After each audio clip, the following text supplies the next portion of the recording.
He was the youngest billionaire on the Forbes list, and he was exactly 10 minutes away from losing everything. Rowan Brown thought he had the deal of the century, locked down a $2 billion merger that would change the tech world forever. But there was one variable he didn't account for: a single mistranslated word. As the negotiations crumbled and his empire began to dissolve, before his eyes, help didn't come from his high-priced lawyers or his Ivy League advisors. It came from the invisible girl in the corner, holding a tray of dirty coffee cups. This is the story of how a waitress saved a billionaire, and why the most valuable person in the room is often the one you never look at. If you looked at Audrey Hoyer, you wouldn't see her. That was the point. At 26 years old, Audrey had mastered the art of invisibility. As a banquet server at one of New York City's most prestigious hotels, her job depended on it. She was a ghost, in a black vest and white button-down, moving silently across plush carpets, refilling water glasses and clearing plates without making a sound. But while Audrey was invisible, she wasn't deaf, and she certainly wasn't stupid. "I need this room cleared. Now." The voice boomed across the presidential suite, bouncing off the mahogany walls. It belonged to Rowan Brown. At 32, Rowan was the CEO of Brown Dynamics, a logistics and robotics firm that had skyrocketed during the last decade. He was handsome, in a sharp, terrifying way, jawline like a razor eyes, like cold steel, and currently a temper, like a volcano. Audrey froze near the sideboard, clutching a silver pitcher of ice water. She watched as a team of assistants in grey suits scrambled like frightened mice. "Mr. Brown, the German delegation is in the elevator. They are 5 minutes early." A young aide stammered, looking at his iPad, as if it might shield him from a bullet. "I don't care if they are parachuting onto the balcony," Rowan snapped, adjusting his cufflinks. "Where is Gregson? Where is my interpreter?" The room went silent. The air conditioning hummed, sounding like a jet engine in the quiet. "Gregson," called in, the aide whispered. Rowan stopped moving. He turned slowly. He called in. "We are signing the Project Ether merger with Weber Industries. Heinrich Weber does not speak English. He refuses to. He is an old-world German industrialist who considers it an insult if the contract isn't debated in his mother tongue. And you're telling me my lead interpreter called in? Food poisoning, sir. He's at Mount Sinai Hospital." Rowan let out a curse that would have made a sailor blush. He walked to the window looking out over the Manhattan skyline. "Get me a replacement. Get the agency on the phone." "We tried, sir. It's Saturday. The agency has a 4-hour window for emergency dispatch. We have 3 minutes. Audrey, standing by the coffee station, felt a knot of anxiety in her stomach. She knew who Heinrich Weber was. Everyone who read the Financial Times knew him. He was the Iron Wolf of Berlin. He didn't just negotiate, he hunted. If Rowan Brown showed up without a way to communicate, Weber wouldn't just walk away. He would be insulted. He would crush Brown Dynamics' stock value by tweet before he even left the building. Audrey bit her lip. She shouldn't get involved. She needed this job. Her mother's medical bills were piling up on the kitchen counter in her tiny Queens apartment. The rent was overdue. If she spoke out of turn, she'd be fired. That was the rule staff seen never heard. But she also knew something Rowan Brown didn't. She watched Rowan pace, running a hand through his hair. "Fine. We use an app. We use a phone translator." "Sir," the aide said, terrified. "Weber explicitly banned electronic recording devices in the preliminary emails. If we pull out a phone, he'll think we're recording the proprietary schematics. He'll walk." Rowan slammed his fist onto the heavy oak table. "So I'm about to lose $2 billion because of a stomach bug." The double doors at the end of the suite swung open. The room temperature seemed to drop 10 degrees. Entering the room was a phalanx of 6 men. In the center walked Heinrich Weber. He was in his 60s, built like a tank with silver hair and a scar running down his left cheek. He didn't smile. "Herr Braun," Weber said. His voice was deep, gravelly. He spoke a single word of English, likely the only one he intended to use today. Rowan forced a smile, stepping forward to shake his hand. "Herr Weber, welcome." Rowan looked frantically at his aide. The aide looked at the floor. They were drowning, and the water was rising fast. Weber turned to his own assistant and began speaking in rapid-fire, complex German. "Sagen Sie diesem arroganten Kind, dass ich wenig Zeit habe. Wenn der Dolmetscher nicht bereit ist, gehe ich sofort zu Vane Industries." Audrey's breath hitched. She understood every syllable. Weber had just said, "Tell this arrogant child that I have little time. If the interpreter is not ready, I am going immediately to Vane Industries." Vane Industries. Charles Vane, Rowan's sworn enemy. Rowan smiled cluelessly. "Please sit." Weber didn't sit. He looked around the room expecting someone to translate. When silence followed, Weber's eyes narrowed. He barked a laugh, a cold, humorless sound. Hat niemanden, Weber said to his team. "Das ist eine Beleidigung. Wir gehen. He has no one. This is an insult. We are leaving." Weber turned on his heel. Rowan panicked. "Wait, please!" Weber ignored him. He was 2 steps from the door. $2 billion was walking out of the room. The assistants were frozen. Rowan looked defeated, his face pale. Audrey didn't think. She didn't weigh the pros and cons. She just stepped forward, setting the silver pitcher down on the table with a sharp clink. Herr Weber Audrey's voice rang out. It wasn't the soft voice of a waitress. It was clear, authoritative, and the accent was flawless, High German. "Bitte verzeihen Sie die Unannehmlichkeiten. Herr Braun hat den größten Respekt vor Ihrer Zeit. Es gab einen medizinischen Notfall mit unserem primären Übersetzer. Aber ich stehe zu Ihrer Verfügung, wenn Sie es gestatten. Mr. Weber. Please forgive the inconvenience. Mr. Braun has the utmost respect for your time. There was a medical emergency with our primary translator, but I am at your disposal if you allow it." The room went dead silent. Rowan stared at her. The aide stared at her. Heinrich Weber stopped. He turned slowly, looking at the young woman in the banquet uniform. He looked her up and down, skepticism etched into his face. Sie, Weber scoffed. "Eine Kellnerin. You a waitress." Audrey didn't flinch. She stood tall, her hands clasped behind her back. "Sprache ist ein Werkzeug, Herr Weber. Es ist egal, wer den Hammer hält, solange der Nagel gerade eingeschlagen wird. Language is a tool, Mr. Weber. It does not matter who holds the hammer, as long as the nail is driven in straight."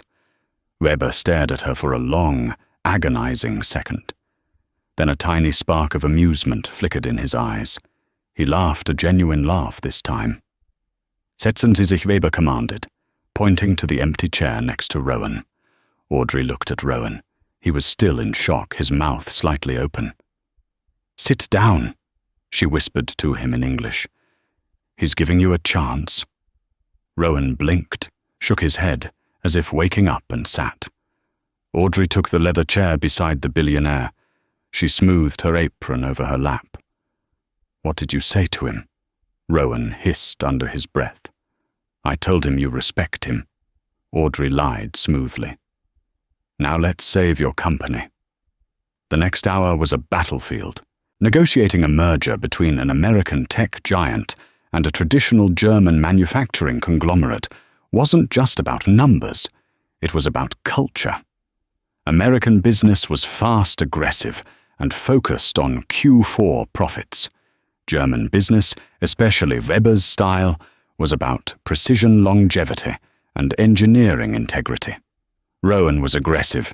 He kept pushing for speed to market and cost-cutting synergies. Tell him we can cut production time by 30% if we switch the hydraulics to the Shanghai plant, Rowan said, tapping his pen on the dossier. Audrey listened, but she didn't translate word for word. She knew that if she told Weber they wanted to move his beloved hydraulics, the heart of his machines, to a cheaper plant, he would flip the table. She turned to Weber. Herr Braun schlägt vor, dass wir die Effizienz steigern können, indem wir die Endmontage diversifizieren. Aber er versichert Ihnen, dass die Kerntechnik unter Ihrer direkten Aufsicht in Stuttgart bleibt.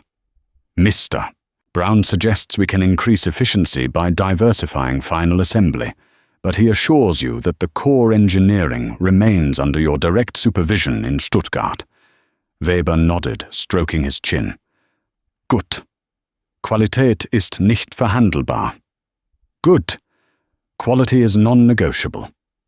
Audrey turned back to Rowan. He agrees to the timeline provided. The quality standards are maintained. We cannot mention outsourcing the hydraulics again, Rowan. Or he walks. Rowan looked at her confused. I didn't say that. You need this deal, Audrey said, her voice low and hard. Do you want to be right or do you want to be a billionaire? Rowan held her gaze. For the first time, he really looked at her.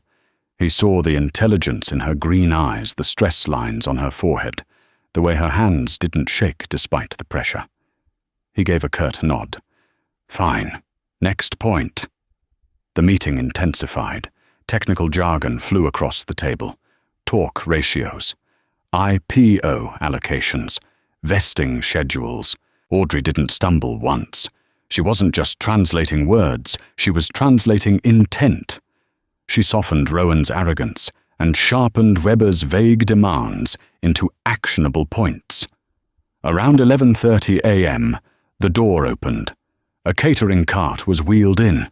Audrey instinctively moved to stand up, and serve habit was a powerful thing. Rowan's hand shot out and gripped her wrist, gently but firmly. No, he said softly. You are not a waitress right now. You are my voice. He signaled for the other staff to pour the coffee. Audrey sat back down, her heart pounding against her ribs. Then came the hurdle, the valuation. Weber threw a file onto the table. Das Angebot ist inakzeptabel. Vane Industries bietet 10% mehr. Brown versucht uns billig zu kaufen. Das ist das Ende. The offer is unacceptable. Vane Industries is offering 10% more. Brown is trying to buy us cheap. This is the end. Weber stood up. His team stood up. Rowan looked at Audrey. What's happening? He has a counteroffer from Charles Vane, Audrey said rapidly. He's leaving. Tell him Vane is a fraud. Tell him Vane's tech is 5 years behind, Rowan shouted. Audrey knew that wouldn't work. Insulting a competitor would look weak. She needed something else. She looked at the file Weber had thrown down. It was open to a page showing a chart. She recognized the logo on the letterhead in the corner of the Vane document. It was a small detail. Most people would miss it. But Audrey had an eidetic memory, a photographic recall that had helped her learn 5 languages by reading discarded books in the library. She stood up and spoke in English, addressing everyone. Mr. Weber, before you leave, may I ask a question about the Vane proposal? Weber paused, hand on the door handle, as Audrey pointed to the document. That logo on the Vane certification, it's the Green Tech Euro standard. But that standard was dissolved by the EU Commission 3 weeks ago due to regulatory failures. If Vane is using that certification to boost his valuation, his entire compliance framework is void. He isn't offering you 10% more. He's offering you a regulatory lawsuit. Silence. Absolute silence. Weber walked back to the table. He picked up the document. He pulled a pair of spectacles from his pocket and examined the logo. He muttered something in German that was definitely a curse word. He looked at his own assistants. They looked terrified. They had missed it. The waitress had caught it. Weber looked at Audrey with a newfound respect, bordering on fear. Sie haben ein scharfes Auge, Fräulein. Heuer, Audrey said. Audrey Heuer. Weber turned to Rowan. You hire good people, Brown. Very good people. We sign, but only on the condition that she oversees the transition compliance. Rowan let out a breath he seemed to have been holding for an hour. Done. The Germans were gone. The contracts were initialed. The $2 billion deal was moving to the lawyers. Rowan Brown collapsed onto the sofa, loosening his tie. He closed his eyes for a moment, then opened them. He looked at Audrey, who was standing awkwardly by the door holding her serving tray again. Put that down, Rowan said. My shift isn't over, sir. The manager will write me up if I don't clear the... I just bought the hotel, Rowan said deadpan. Audrey blinked. Excuse me. I'm kidding, mostly. I spend enough money here. Rowan stood up and walked over to her. He towered over her, but the intimidation was gone. He looked curious. Who are you, Audrey Heuer? I'm a waitress, sir. No, waitresses don't speak High German with a Bavarian dialect. Waitresses don't understand EU regulatory compliance laws, and they certainly don't save my company from Charles Vane. He crossed his arms. Who are you working for, Holt Vane? Is this a plant? Audrey's face flushed with anger. A plant you think I'm a spy? It's a logical question. You are too perfect. I'm too perfect because I study, Audrey snapped, losing her service industry cool. I grew up in foster care. I didn't have money for college, so I read. I worked at a hostel in Berlin for 3 years to send money back to my sister. I learned German because I had to. I know about the EU regulations because I read the Financial Times left behind by guests like you every morning instead of playing on my phone. She took a breath, shaking. I just saved you billions, Mr. Brown. A thank you would suffice. But if you want to interrogate me, you can pay me my hourly rate.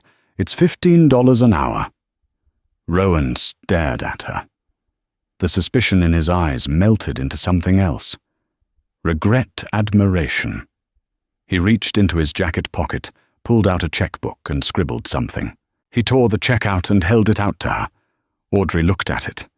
It was a check for $50,000. For your time, Rowan said. Audrey looked at the money. It was enough to pay her mum's medical bills. It was enough to pay rent for 2 years. It was freedom. She reached out, took the check, and tore it in half. Rowan's jaw dropped. Are you insane? I don't want charity, Audrey said, her voice shaking but firm. And I don't want to be paid off to keep quiet. I want a job. You have a job. You're a waitress. I want a real job, in your company, in the International Relations Department. You saw what I did today. You know I can do it. Rowan looked at the torn pieces of paper on the floor. He smiled. A real, dangerous, charming smile. Monday morning, 8:00 a.m., Brown Tower. Don't be late. Audrey nodded. I won't be. She turned to leave. She felt like she was floating. She had done it. She had broken through the glass ceiling. But as she walked down the service corridor, her phone buzzed. It was a text message from an unknown number. Smart move today, Miss Heuer. But Rowan Brown destroys everyone he gets close to. Watch your back. V. Audrey stared at the screen. Charles Vane knew who she was. The game had just begun. Audrey stood at the base of the Brown Tower, tilting her head back to see the spire piercing the morning clouds. Glass and steel. It looked like a fortress. She wore a charcoal suit she had bought the day before at a thrift store. It was tailored sharp, but compared to the couture walking through the lobby doors, it was armor made of cardboard. When she reached the 80th floor, the executive suite, the atmosphere changed. It wasn't just quiet. It was pressurized. Rowan Brown was waiting for her, not in his office, but in the boardroom. He wasn't alone. Standing around him were 3 people who looked at Audrey as if she were a stain on the carpet. "Everyone, this is Audrey Hoyer," Rowan announced, not looking up from his tablet. "She is the new liaison for the Weber account. Give her full access." Full access. The protest came from a tall, skeletal man with slicked-back hair. This was Preston Hayes, the Chief Operating Officer, COO. "Rowan, she's a waitress. We ran a background check. No degree, no corporate history. Her credit score is tragic. You cannot give her level 5 clearance." She saved the deal. "Preston," Rowan said, finally looking up. His eyes were hard. "And she speaks German better than you speak English. Train her, or leave." Preston's jaw tightened. He turned his cold gaze to Audrey. "Welcome to the team, Ms. Hoyer. Don't touch anything without asking."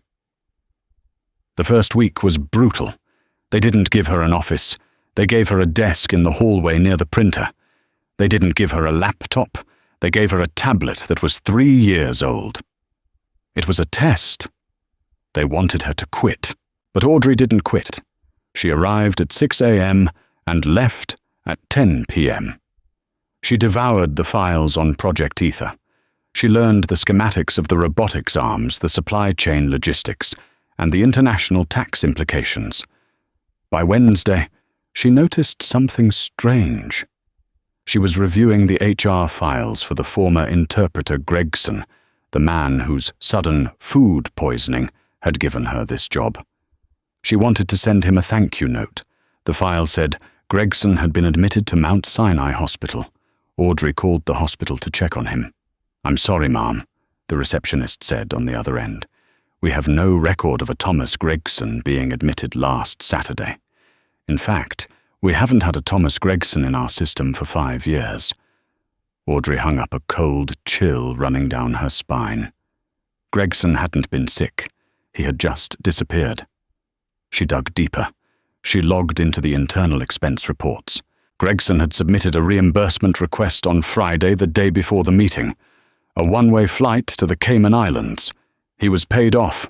Audrey printed the documents and marched straight to Rowan's office. His assistant, a nervous young man named David, tried to stop her. "You can't go in there. He's in a strategy meeting with Preston." "Move, David," Audrey said, pushing past him. She burst into the office. Rowan and Preston were leaning over a holographic map of the Berlin facility. They looked up, startled. "This had better be good," Preston hissed. Audrey threw the papers on the desk. "Gregson wasn't sick. He was bought. He flew to the Caymans 12 hours before the meeting. Someone inside this building told him to no-show, so the deal would collapse." Rowan picked up the flight manifest. His face went dark. "Who authorized this expense?" Rowan asked, his voice low and dangerous.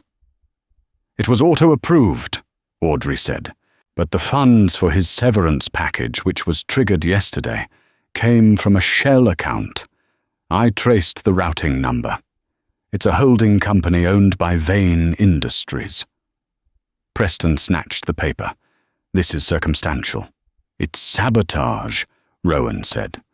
He looked at Audrey. For the first time all week, he didn't look at her like an employee. He looked at her like a partner. "You were right. Vane is inside the walls." "We need to purge the staff," Preston suggested immediately. "Fire the support team. Start fresh." "No," Audrey interrupted. "If you fire them, the mole goes underground. We need to feed them misinformation. We need to set a trap." Rowan smiled. "Go on." "We tell the team we're moving the signing date up," Audrey said. "We create a fake schedule. If Vane reacts, we know he's still listening." Rowan nodded.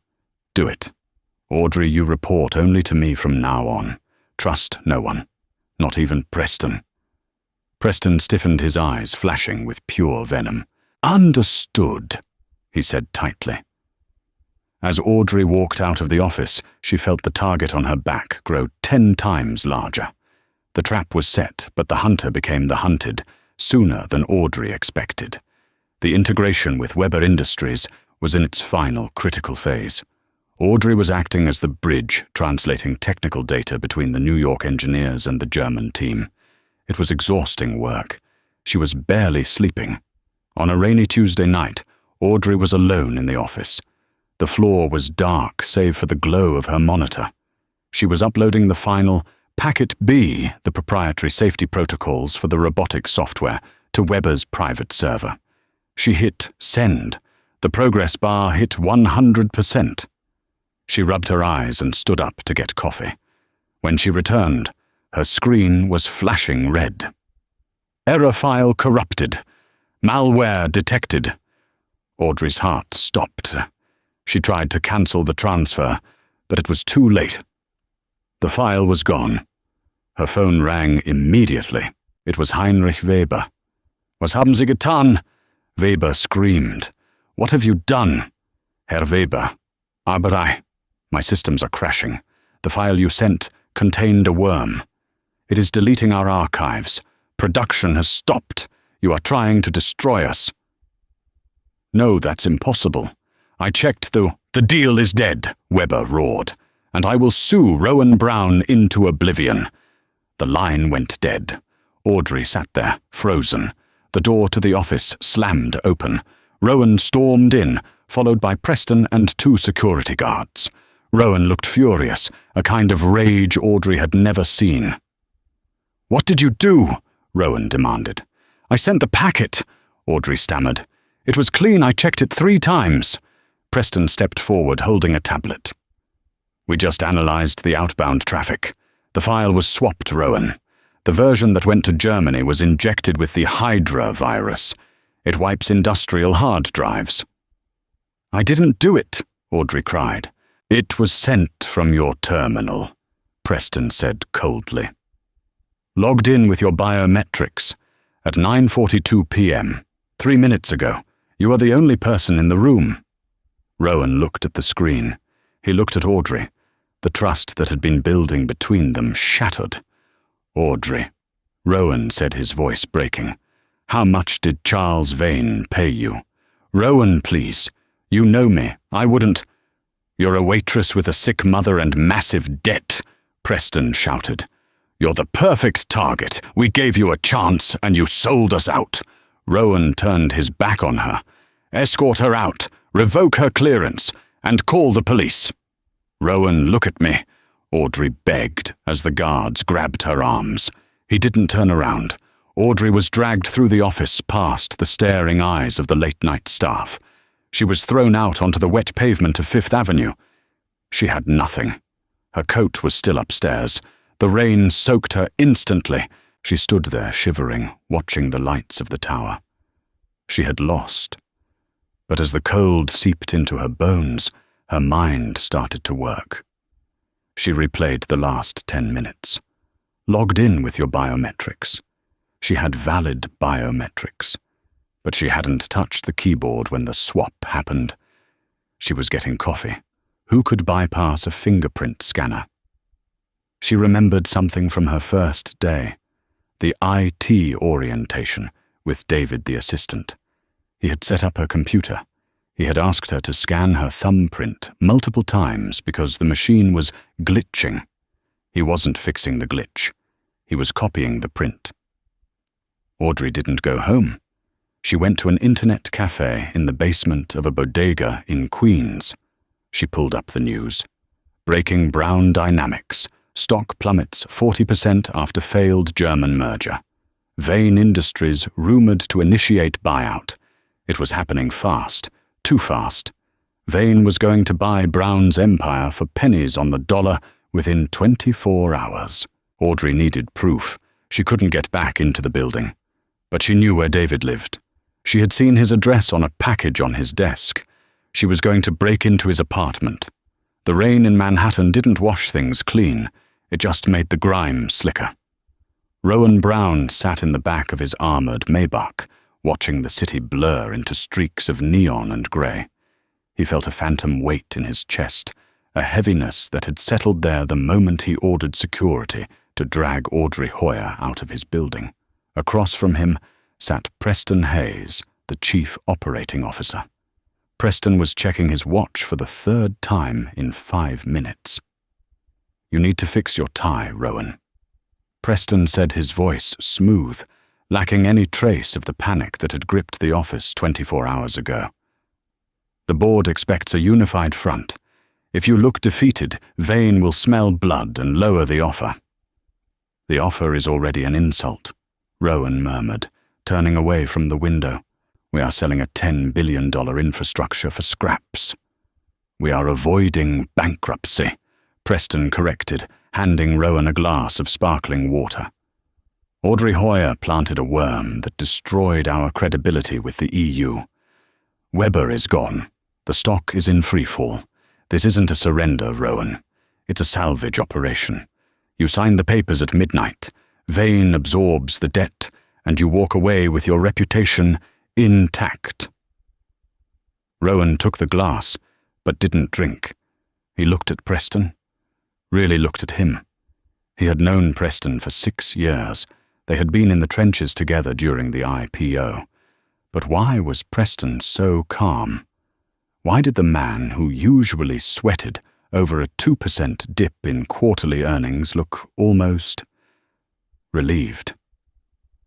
"Do you think she did it?" Rowan asked suddenly. Preston sighed, a sound of practiced patience. "We saw the logs, Rowan. Her terminal, her biometrics. The motive is clear. Vane paid her off to sabotage the Webber deal so he could swoop in. It's the oldest trick in the book. The honey trap." Rowan clenched his jaw. He wanted to believe it. The data was there. But his gut, the instinct that had built Brown Dynamics, was screaming that he was missing something. He remembered Audrey's eyes when the guards grabbed her. It wasn't the look of a caught thief. It was the look of someone watching a car crash they couldn't stop.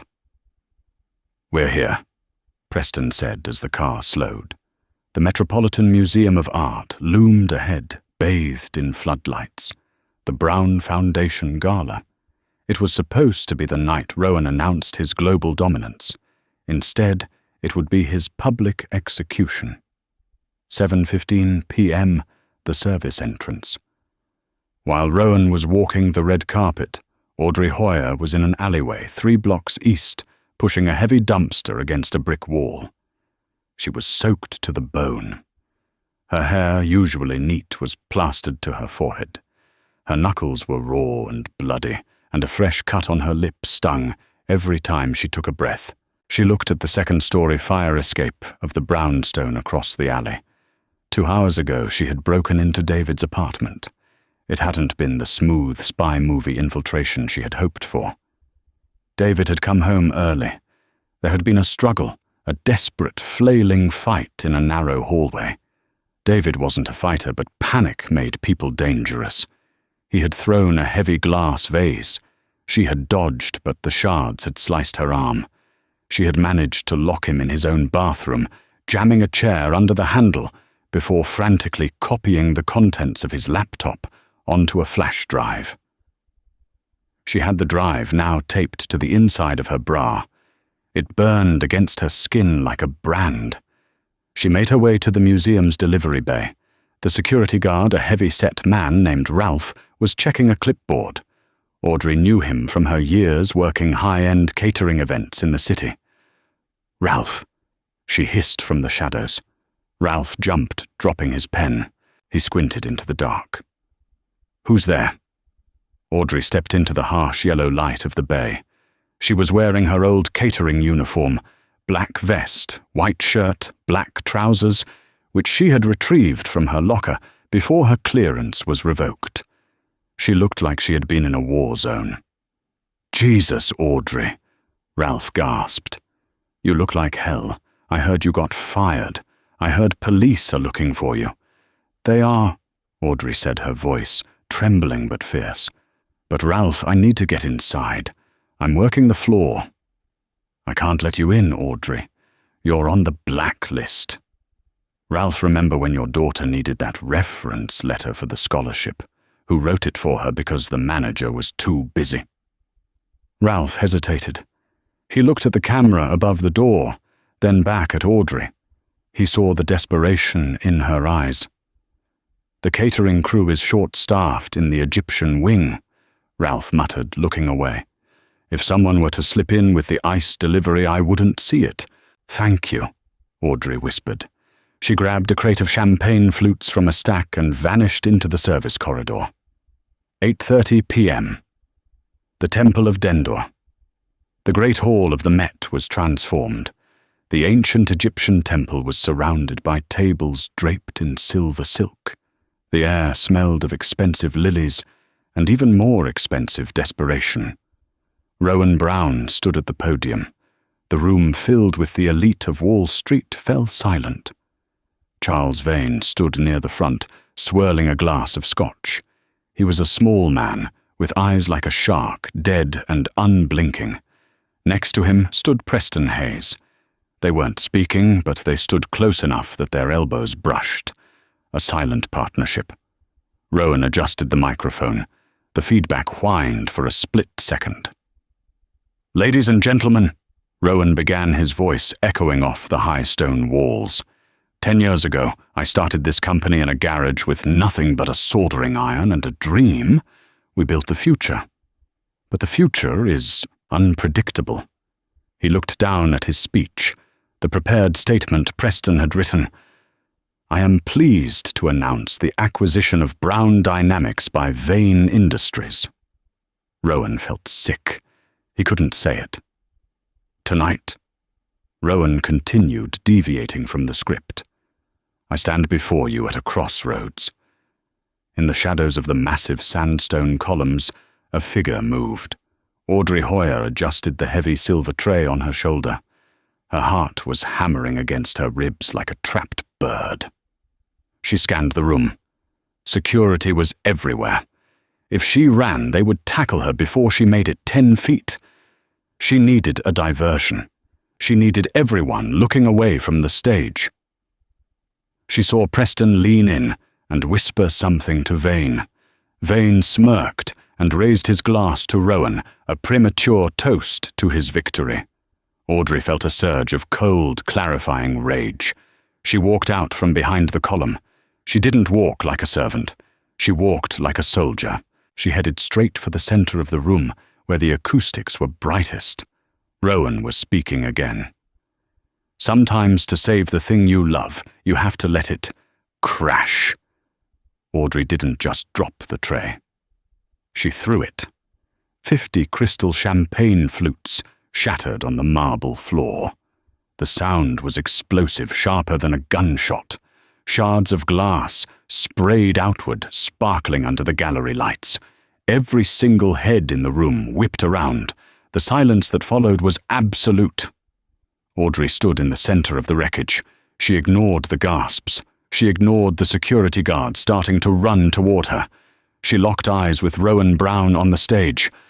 "Don't sign it!" she screamed. Her voice was raw, cutting through the cavernous hall. "Get her out of here!" Preston shouted, his composure shattering instantly. He pointed a shaking finger at the guards. "That woman is a criminal. Tackle her!" 2 guards lunged for her. "Stop!" Rowan's voice boomed over the speakers. "Let her speak." The command froze the room. Rowan stared at Audrey. He saw the bruises on her face. He saw the blood on her knuckles. And he realized with a jolt of clarity that she hadn't run away. She had run toward the fire. "He's lying to you, Rowan," Audrey yelled, pointing a finger directly at Preston Hayes. "It wasn't me. It was never me." "She's deranged," Preston yelled, stepping toward the stage, trying to physically block Rowan's view of her. "She's a disgruntled waitress. Who? I have the logs." Preston Audrey interrupted, reaching into her pocket. She pulled out the flash drive. It was small silver and caught the light. "I went to David's apartment. I found the laptop you bought for him." Preston froze. The color drained from his face so fast, He looked like a corpse. Audrey turned to the crowd, addressing the investors, the press, and Charles Vane. "This drive contains the encrypted emails between Preston Hayes and Vane Industries," she announced, her voice gaining strength. "Preston has been shorting Brown stock for 6 months. He orchestrated the interpreter's disappearance. He forced his assistant to clone my biometrics during the IT orientation, and he uploaded the Hydra virus to the Weber servers." She took a step toward Charles Vane. The shark-eyed billionaire looked suddenly small. "Mr. Vane promised Preston the CEO chair once the takeover was complete," Audrey said. "It wasn't a merger, it was a coup." The room erupted. Whispers turned into shouts. Phones were raised, recording everything. Preston Hayes looked around. He saw the walls closing in. He saw the end of his career, his life, his freedom. He looked at Audrey, the waitress. He had underestimated the variable he hadn't accounted for. He snapped. Preston grabbed a steak knife from the nearest banquet table. It was serrated sharp and lethal. "You dirty little rat!" Preston screamed. He didn't run for the exit. He ran for Audrey. "Audrey, move!" Rowan shouted. He vaulted off the stage, abandoning the podium, sprinting across the floor. But he was too far away. Preston was fast. He closed the distance in seconds, the knife raised high, aiming for her chest. The crowd screamed and scattered. Audrey didn't scream. She didn't freeze. She had spent 5 years working in dive bars and high-pressure kitchens before reaching the Waldorf. She had dealt with drunks, thieves, and aggressive patrons. She knew how people moved when they were angry. As Preston lunged, thrusting the knife downward, in a clumsy, desperate arc, Audrey didn't back away. She stepped in. She sidestepped the blade by inches, feeling the wind of it pass her ear. With her left hand, she caught Preston's wrist, gripping it with hysterical strength. With her right hand, she slammed her palm into his elbow joint. There was a sickening pop. Preston howled, his grip failing. The knife clattered onto the marble floor. Using his own momentum, Audrey pivoted, hooked her leg behind his, and threw him. The chief operating officer of Brown Dynamics hit the ground with a bone-rattling thud, landing amidst the broken champagne glass. Before he could scramble up, Audrey placed her boot on his chest, pinning him down. She was panting, her chest heaving, her hair wild. She looked down at him. "I told you, Preston," she said, her voice shaking but audible to everyone nearby. Waitresses see everything. We just usually choose not to say anything. Security finally arrived, but they didn't grab Audrey. They swarmed Preston, hauling him up and slapping handcuffs on his wrists. Rowan reached her a second later. He grabbed her shoulders, his eyes frantically scanning her face. He touched the cut on her lip. "Are you okay?" he demanded, his voice rough with fear. "Did he hurt you?" "I'm fine." Audrey breathed, the adrenaline beginning to fade, leaving her legs wobbly. She looked up at him. "But I think I broke your COO." Rowan looked at Preston being dragged away. He looked at Charles Vane, who was trying to slip out the back exit, only to be blocked by 2 NYPD officers who had just entered the room. Rowan looked back at Audrey. He saw the intelligence, the bravery, and the absolute loyalty of a woman he had fired 24 hours ago. He turned back to the stage, grabbing a handheld microphone from a stunned audio technician. "Ladies and gentlemen," Rowan announced, his voice steady and cold as steel, "I am not selling the company." He walked over to Audrey, took her hand, and raised it in the air like a prize fighter. "In fact," Rowan said, looking at the stunned crowd, "I think I'm making a promotion." The chaos had finally receded. The screaming sirens of the NYPD cruisers were fading into the distance, replaced by the low, steady hum of Manhattan at night. The great hall, once filled with the glitter of high society, was now an active crime scene, buzzing with investigators and stunned staff sweeping up mountains of broken crystal. Rowan Brown stepped out onto the wide stone balcony overlooking Central Park. The air was crisp biting with the scent of rain and wet asphalt. He loosened his bow tie, letting it hang undone around his neck. His tuxedo shirt was stained with a drop of blood, not his own, and his sleeves were rolled up to his elbows. He held a plastic bag filled with ice from the bar. "Audrey," he called out softly. She was sitting on a stone bench in the shadows, her knees pulled up to her chest. She looked small against the backdrop of the massive museum, but the energy radiating from her was anything but. She was shivering, the adrenaline crash hitting her like a physical blow. Rowan approached her slowly, as if approaching a wild animal he didn't want to spook. He knelt on the wet pavement, in his $2,000 trousers, bringing himself to eye level with her. "Here," he whispered gently, taking her right hand. Her knuckles were swollen, turning a deep, angry purple. He placed the ice pack on them. Audrey hissed in pain, then sighed as the numbing cold took hold. "Preston has a hard head," she muttered, a faint, tired smile touching her lips. "He's going away for a long time," Rowan said, his voice thick with emotion. "The FBI seized his devices. Vane is in custody. It's over, Audrey." "It's over," she repeated, staring out at the city lights. "I guess I should go. I technically wasn't invited to the party." She started to stand, but Rowan placed a hand on her shoulder. It wasn't a command this time. It was a plea. "Please, sit." Audrey sat back down. Rowan stayed kneeling. He looked at her. Really looked at her, stripping away the context of the uniform, the tray, and the class divide that had separated them for months. "I owe you an apology," Rowan began, struggling to find the words. "And not the corporate kind. I judged you. When I saw the evidence on the screen, the biometrics, the logs, I believed it, because it was easy. It was easy to believe the waitress was desperate. It was easy to believe that someone like you would sell out someone like me." He looked down at his hands. "I was arrogant. I thought I was the smartest man in every room I entered. But tonight I realized I was the blindest. You were the only one who saw the truth. You saved my life, Audrey. Not just the company. My actual life." Audrey looked at him, her green eyes searching his face. "People do ugly things when they're afraid, Rowan. I'm used to being invisible. It's a superpower in a way. You hear things. You see things. But it gets lonely. You will never be invisible again," Rowan vowed. He reached into his jacket pocket and pulled out his phone.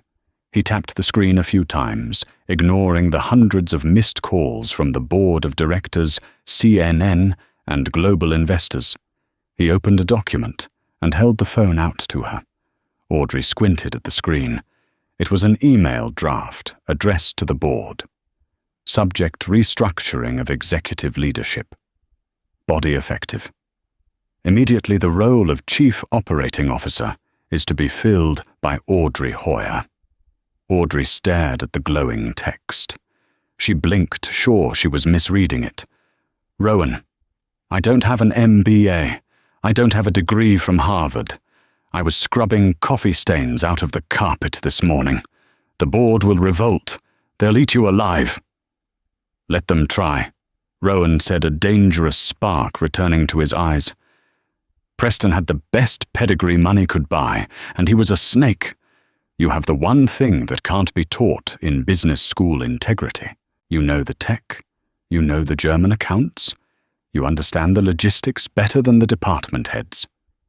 He took a breath. "I don't need another suit, Audrey. I need a partner. Someone who isn't afraid to break a champagne glass to get my attention. Someone who will tell me when I'm being an idiot." Audrey looked at the phone, then back at the skyline. It was terrifying. It meant stepping into the light. It meant scrutiny pressure, and a world she had only ever observed from the sidelines.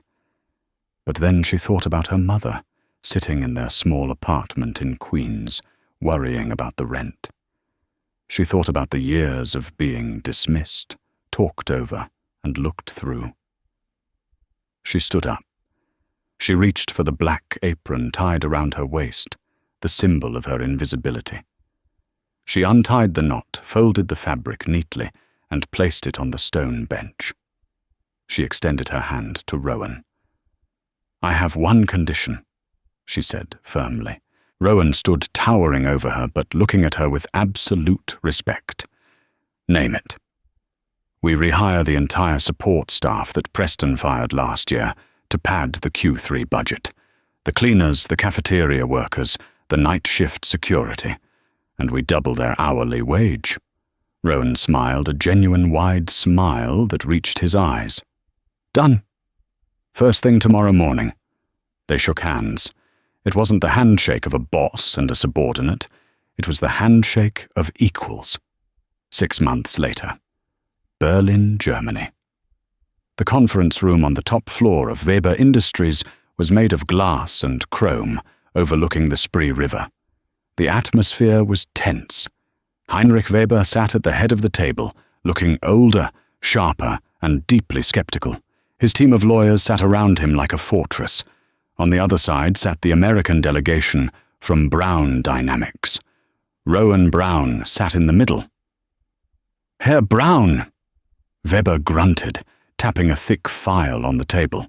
"The expansion into the Asian market is risky. The logistics alone are a nightmare. Why should I trust that your team can handle the supply chain integrity?" Rowan leaned back in his chair. He didn't speak. Instead, he turned his head to the woman sitting at his right hand. She wore a bespoke charcoal suit that fit perfectly. Her hair was styled in a sharp professional cut. She radiated power competence and a calm lethality. "Audrey," Rowan said, "would you like to address Herr Weber's concerns?" Audrey Hoyer, COO of Brown Dynamics, leaned forward. She didn't need a translator. She didn't need notes. "Herr Weber," she began her German flawless, carrying the subtle, respectful dialect of the Bavarian region that Weber loved. "Die Logistik ist kein Albtraum. Sie ist ein Puzzle. Und wir haben es bereits gelöst. The logistics are not a nightmare. They are a puzzle. And we have already solved it." She slid a tablet across the table. "Wir haben die Routen über Singapur optimiert, die Zollabfertigung 20% zu beschleunigen. Und wir haben ihre bevorzugten Qualitätskontrollen an jedem Knotenpunkt implementiert. Doppelte Prüfung. Genau wie Sie es mögen. We have optimized the routes through Singapore to speed up customs clearance by 20%, and we have implemented your preferred quality controls at every node. Double-checked, just how you like it." Weber stared at the tablet. He scrolled through the data. He looked at his lawyers, who nodded in stunned agreement. The plan was perfect. Weber looked up at Audrey. A slow grin spread across his face, the look of an old wolf recognizing a new alpha. "Sie ist gut, Rowan Weber," laughed, slapping the table.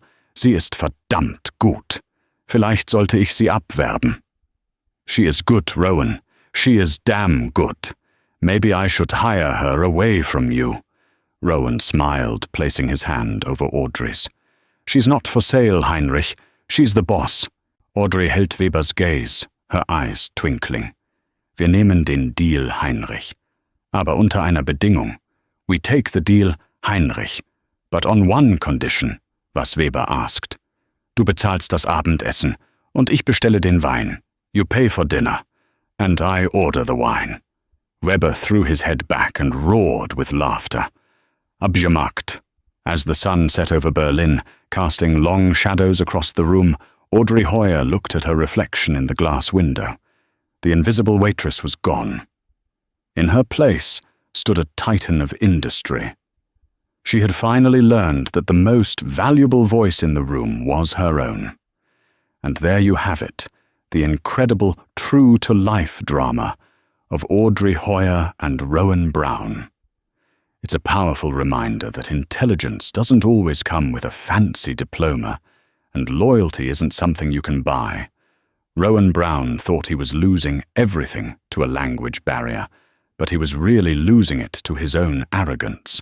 It took losing his company, his reputation, and nearly his life to realize that the smartest person in the room was the one pouring his coffee. Audrey proves that no matter where you start, whether it's the boardroom or the break room, your potential is limitless if you have the courage to speak up. Now I want to hear from you.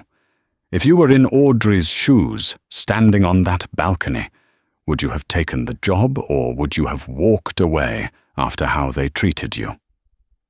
Let me know in the comments below. I read every single one. If this story kept you on the edge of your seat, please hit that like button. It really helps the channel grow. And lets me know you want more stories like this. And don't forget to subscribe and turn on notifications so you never miss a tale of karma, justice, and redemption. Until next time, remember, treat everyone with respect. You never know who might be holding the keys to your future.